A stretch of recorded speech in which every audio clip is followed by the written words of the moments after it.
Hey everybody, this is Rydo and we're back to Puzzle Agent. So we only have one more puzzle left. I thought we would finish it last time, but we spent too much time talking, I suppose. So we only have this hydraulic headache, it seems, and then we're gonna get the end of the game, which is cool. We'll see how crazy this ending is gonna be. I bet it's gonna be quite crazy because we just saw the gnomes help me. I would have been completely stuck at this puzzle if the button that had fallen out of this controller was not magically put right where I could get it to continue this puzzle. So am I doing the gnomes work and not realizing it? I don't know.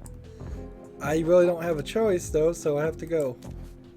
So, we'll start again. I believe the trick here is everything's gonna do what I tell it to at once. So, unless the first row is supposed to be 1 and everybody else, the second row is 2 and the third row is 3. And I don't think I could get like 1 up in the right point. Yeah, I just don't think that would happen. Well, actually, instead of going left here, let's go right and then go up 2 and then go right 1 and then go up 1. And that way every action will put this number 3 right in this corner where it can't go forward and it can't go right. And then for number 3 we go left 1 and then up 1, 2, 3. And I believe that's the solution. Let's look at the rules just to make sure. Drag the arrows onto the monitor to construct a command line. Each arrow moves all lifts at once. That's what I was thinking. Command executes from order from left to right in rows top to bottom. A lift will be stopped by a wall or other barrier. A lift will stop moving when it reaches its goal. Do not let any encounter a bear trap or it will be destroyed. So the problem with my code right now, though, is if it has to be 1, 2, 3, that's not going to work. It's actually going to be 1, 3, 2. But let's just hit play and see.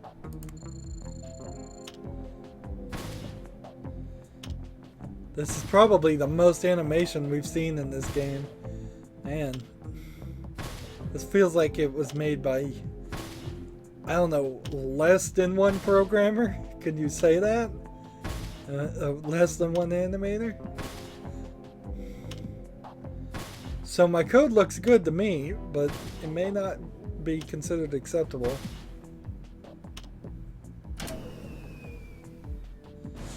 I can't imagine doing more than that with that number of commands. So we get it done pretty early. We're only 3 minutes into here. So we are top agent. Let's look at the how. All lifts react at once. Your command keeps blocking some barriers. The notice move is successful. The lifts are in place. Now what could be behind the office door? Let's go see.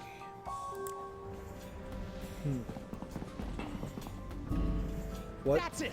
Let's get out of here. Why?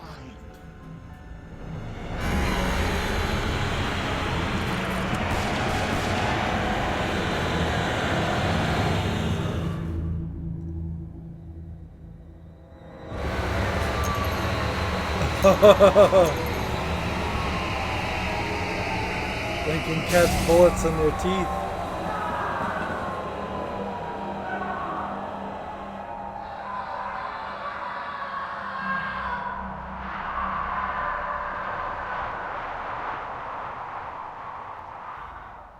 So I led the gnomes right to him.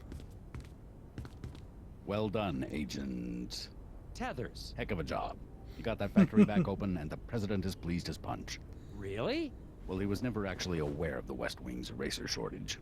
But rest assured, I'm sure he's happy to have not had to strike anything through. Oh, thank you, sir. Now back to work. Sir, about the factory foreman, Isaac Davner. Doesn't concern us, Tethers. Any missing persons can be handled by local law enforcement. But, You did your job. That'll be all. oh, okay. Hey, Tethers, what's a 9-letter word for baffling? Recondite, sir. Ha! Thanks a million, Tethers. No wonder you're our star puzzle agent. Thank you, sir.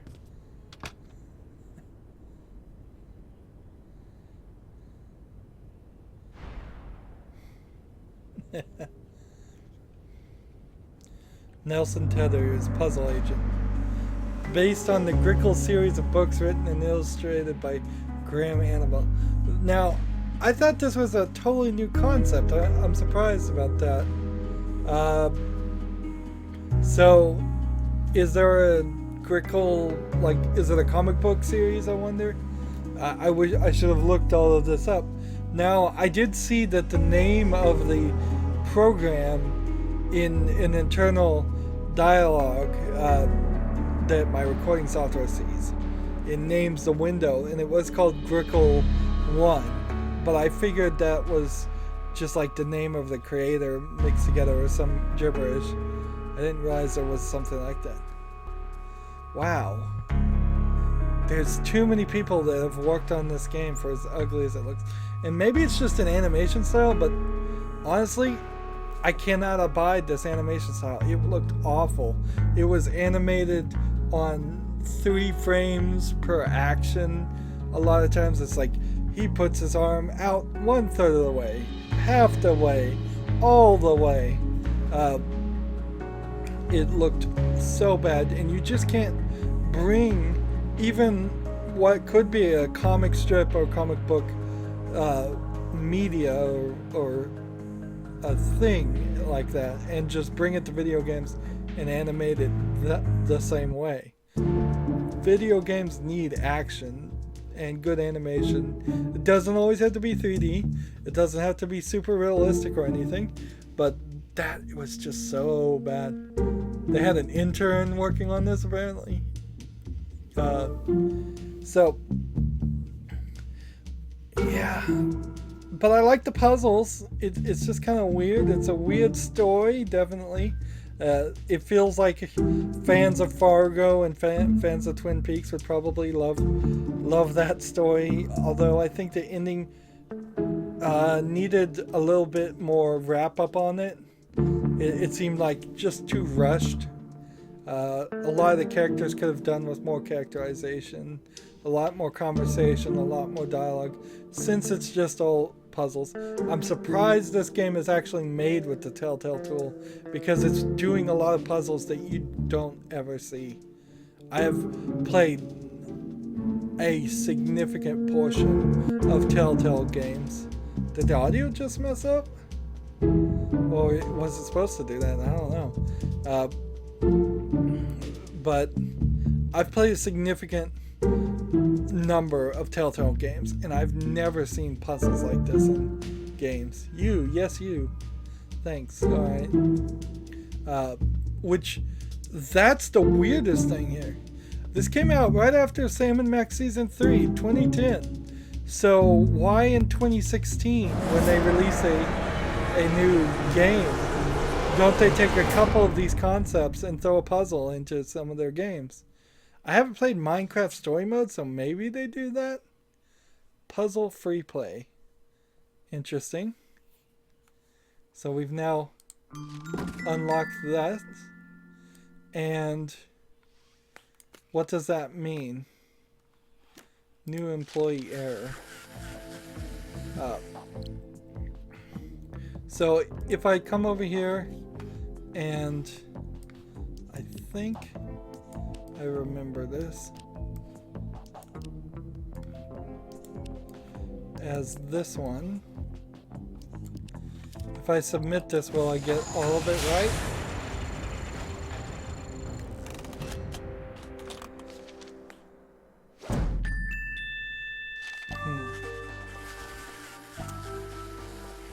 See, but I've already got the hint.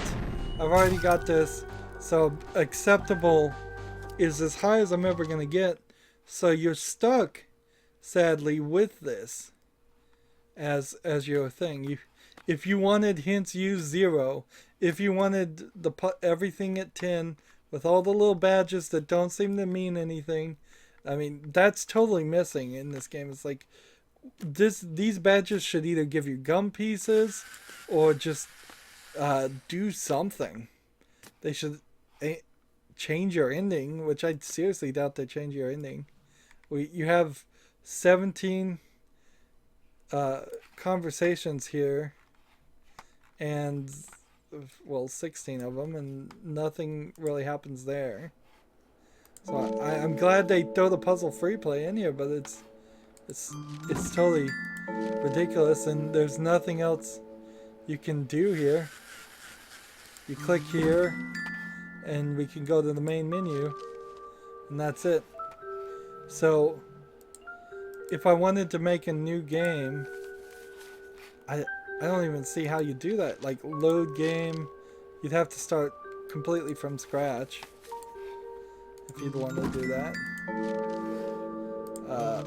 Main menu. So this looks like a slightly different title screen here. There isn't we own in front of the factory. I think we probably should have not been immediately in front of the factory if it was going to be our final goal. Now we just have Puzzle Agent 2 to play, and I will play that pretty soon. Maybe right after this series, maybe not. It depends on what date I get this scheduled to air, because it will be bumping up right into my Halloween month, in which I will have a themed Halloween month of games of the style. So there will be, well, in this time slot, actually, it's going to be more of a point-and-click adventure game. This really wasn't a point-and-click adventure game. This was a puzzle game. And if it hadn't been made by Telltale and I thought it was a point-and-click adventure, I would have put it in a different time slot for puzzle games, because, yeah, 100% puzzled. The screwdriver that you could see, the ashes on the floor, all red herrings. None of those things had any interaction with anything. For introducing a character, we could have done better if Nelson Tethers had a little bit more of a personality here. If he was a little bit more enthusiastic about doing puzzles and or investigating things. That's the thing with the X-Files. When you have Mulder and Scully, those are very big personalities there that hold the show together with a lot of other big personalities. If Mulder and Scully were just like boring agents that just did the job that was done and barely said anything, it wouldn't have been very much of a show. So they didn't really introduce Nelson Tethers. I suspect it's probably a 50-50 shot that in Puzzle Agent 2 he'll go to a completely different area and investigate a completely different thing and not even mention what happened in the first game. But you can totally see why they, after making the second one, didn't really make a third one, which is a shame, because with a little bit more effort, if this had come out in 2016, if it was polished and looked good, if you'd put it on an iPhone, an Android phone, iPad tablet, all of those like cell phone games, this would work perfectly fine. It gave us, I would guess, 6 to maybe 8 hours of gameplay. Not a lot of gameplay in it, and no replayability really to go back to the puzzles. Not until you've forgotten everything. There's no achievements in Steam for it, so that's also an issue there. So there's no reason to do a puzzle wrong or find extra pieces of gum or anything. We had plenty of gum throughout the whole thing. But it's overall a good game, just a little game. They weren't very ambitious. Telltale seemed to learn nothing from it, really. Maybe they just decided to go a completely different way. I mean, in the end they did. They went to The Walking Dead, and then The Walking Dead, there's no puzzles really. It's all conversation. It's all emotional things. They've done that stuff so much lately that it's actually started to become a cliche, and maybe they need to come back and make a Puzzle Agent 3. Maybe they need to get back to their original game and make a new poker game again. So Poker Night at the Inventory 3. Come back and do Sam and Max and do another actual point and click adventure game. They spice it up a little bit. You can also see, since Telltale has skyrocketed in their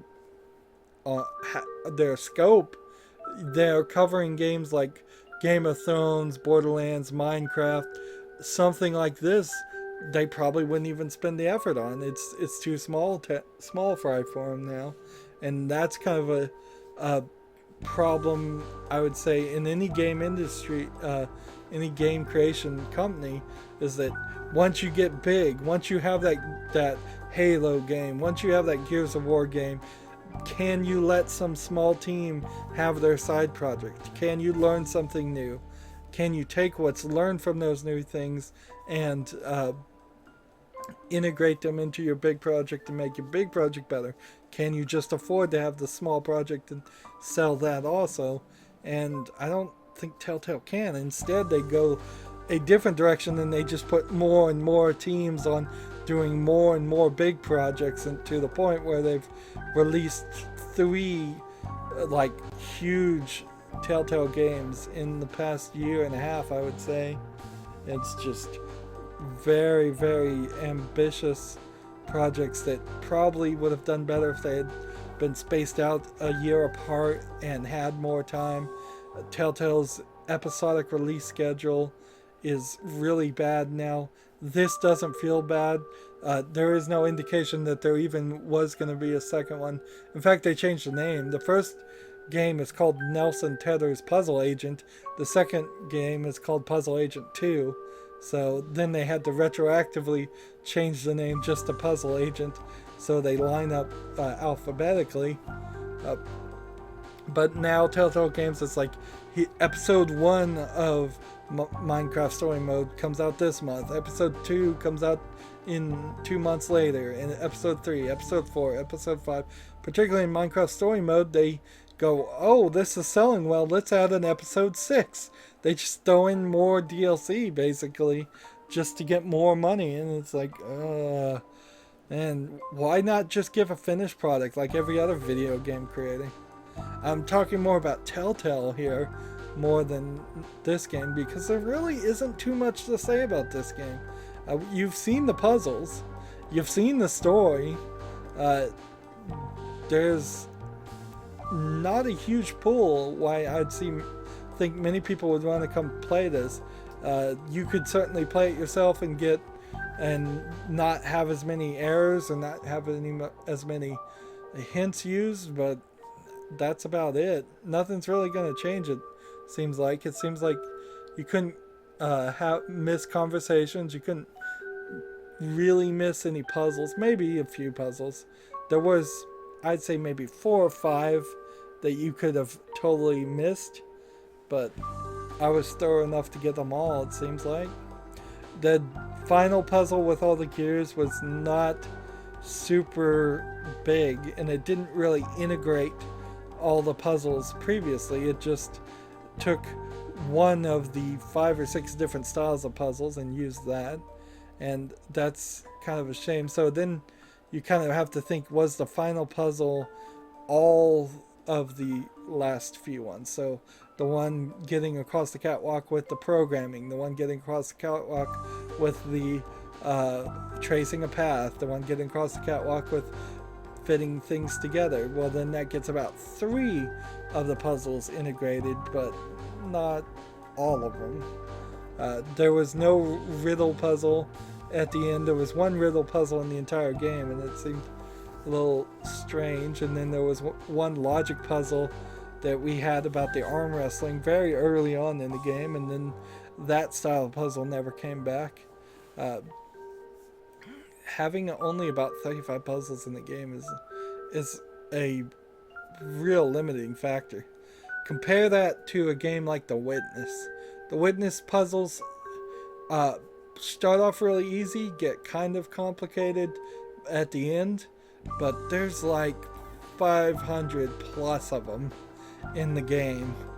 And boy, can you get 30-40 hours of doing much more simple puzzles than what's in Puzzle Agent out of that, playing the witness. So I would, if I'd have to make that Sophie's choice and say which game do you play, I'd say play the witness. It looks way better. It's a 3D open world environment where you can walk around and play different puzzles if you get confused. It doesn't have any story really to speak of, as far as I could tell, and but so Puzzle Agent has that over it. But otherwise, I'd say the witness by far is the bigger and bolder and better game. Definitely different styles of puzzles, though.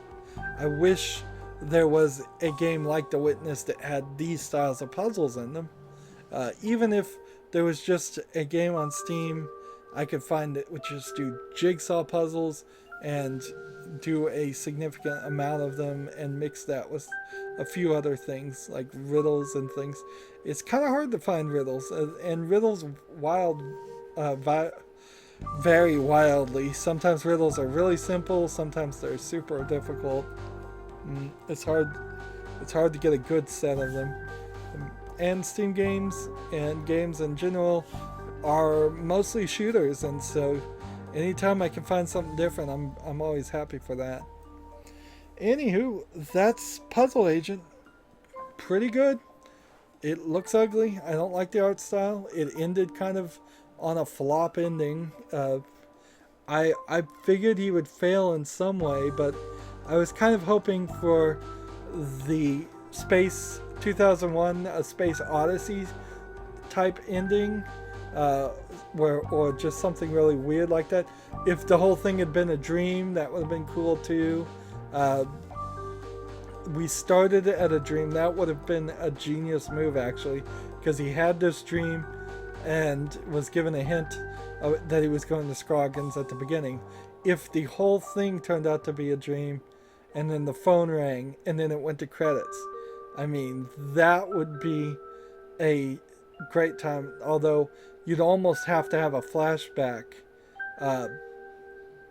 where he would have to end up in his office, see the guy in the spacesuit again, see him write Scoggins on the paper again, and then wake up and hear the phone ring.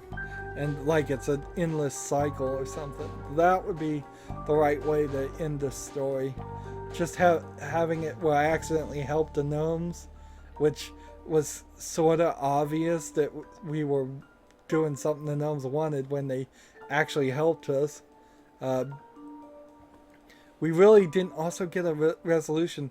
Were the townspeople working with the gnomes or against the gnomes? If they're working against the gnomes, then who put the lock on the outside of the door? It doesn't make sense. It makes no sense at all, actually. Who was the helpful person there? And what about the repairman? He just kind of disappeared. Yeah, there's another hanging plot line, just like dangling plot thread, just left nowhere. Gloria apparently escapes. Everybody else apparently escapes perfectly fine. So all of these bad guys in the city are left on their own. Weird way to end the story. Anywho, that's Puzzle Agent. As always, I ask you to like, share, subscribe, comment if you want to, and watch every second of my videos. All that helps me out, tells YouTube that my videos are worth watching. If you want to support me even further than that, you can click on my name, Rydo. That'll take you to my main YouTube page. On the right is a blue button that says support this channel. You can click that and make a donation. Also on my main YouTube page is a playlist tab, so you can click that and see a playlist for every single game I've ever covered. And then finally, down below in the description box, I have links to all my social media sites, so follow and friend me on Facebook, Twitter, Tumblr, Tumblr, Google+. You can also friend me on Steam and Battle.net. All that information's down below. Following me on those services helps me with those services, and it helps you see when my newest videos are available for viewing, so it's a quid pro quo, to use a Latin phrase. Thank you for watching this series, and thank you for going through it all. It's been kind of a short one, but it was totally fun. Never got bored, never got stuck. That's about as high praise as I can give this game, and certainly I have been bored and stuck in a lot of other puzzle games. Thank you for watching. Have a good evening.